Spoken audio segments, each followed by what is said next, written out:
টাইগারদের বিপক্ষে মাঠে নামার আগে এবার বড় ধাক্কা খেলো পাকিস্তান ক্রিকেট দল। একে তো প্রথম ম্যাচ হেরে কোণঠাসা, তার উপর এলো আরো বড় দুশ্চিন্তা। তাদের এমন পরিস্থিতির বিপরীতে লাভ হয়েছে বাংলাদেশের।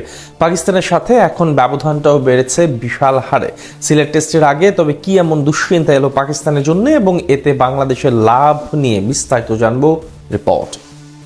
কথায় আছে, সময় যখন মন্দ যায় তখন চারপাশ দিয়েই সবকিছু মন্দ হয়। সেটাই যেন হলো পাকিস্তানের ক্ষেত্রে।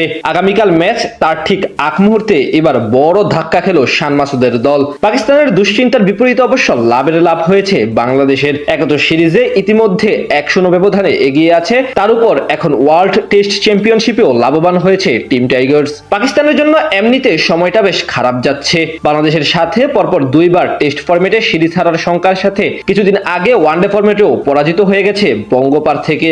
এই নিয়ে পিসিবির মাঝে চলছে বেশ অস্থিরতা। তার উপর মিরপুরে প্রথম টেস্টে বলা চলে তেমন ভাবে প্রতিরোধী করতে পারেনি শান মাসুদরা। ব্যাটিং বোলিং কোনো বিভাগে টাইগারদের সামনে পাত্তাই পায়নি সফরকারীরা। তার মাঝে এবার খেলো আরো বড় ধাক্কা, যেখান থেকে দ্বিতীয় ম্যাচে অনেকাংশেই পিছিয়ে গেল শান মাসুদ বাহিনী। মিরপুর টেস্টের পর পাকিস্তানি ক্রিকেটাররা নানানভাবে সমালোচিত হয়েছে। পারফরমেন্সের পাশাপাশি খেলার মাঝেও ছিল ধীরগতি। তখনই আজ করা যাচ্ছিল আইসিসির কাছ থেকে মন খারাপের মতো সংবাদ পেতে পারে তারা। এখন সেটাই সত্যি হচ্ছে। স্লো ওভার রেটের কারণে দুদিক থেকে বিপাকে পড়ছে তারা। তবে এই বিপাকে বাংলাদেশের জন্য আবার ঠিকই লাভ হয়েছে।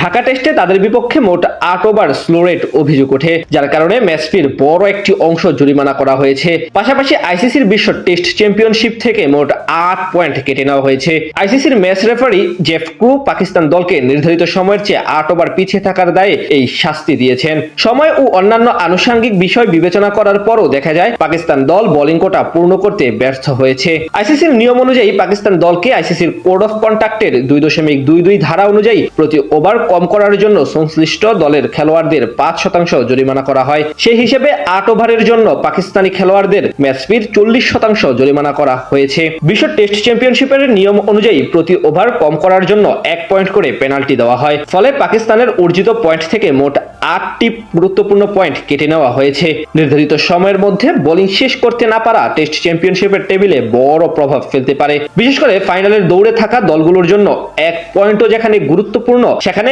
8 পয়েন্ট হারানো পাকিস্তানের জন্য নিশ্চিতভাবে বড় ধাক্কা। এর বিপরীতে বাংলাদেশের জন্য লাভ হয়েছে ব্যবধানের দিক থেকে। প্রথম টেস্টের পর পয়েন্ট তালিকায় টাইগারদের পরেই ছিল পাকিস্তানের অবস্থান। বলা চলে শান্তদের ঘাড়ে নিঃশ্বাস ফেলছিল বাবর আজমরা। সিলেট টেস্ট হারলেই এদিক থেকে অবনতি হওয়ার শঙ্কা ছিল বাংলাদেশের মাঝে, কিন্তু এখন আর তেমনটা নেই। টাইগারদের চেয়ে বিশাল ব্যবধানে পিছিয়ে গেল পাকিস্তান, যার কারণে বাংলাদেশেরও 6 নম্বর পজিশন শক্ত হলো। এখন সাথে থাকা ইংল্যান্ডের সাথে ব্যবধান প্রায় 13।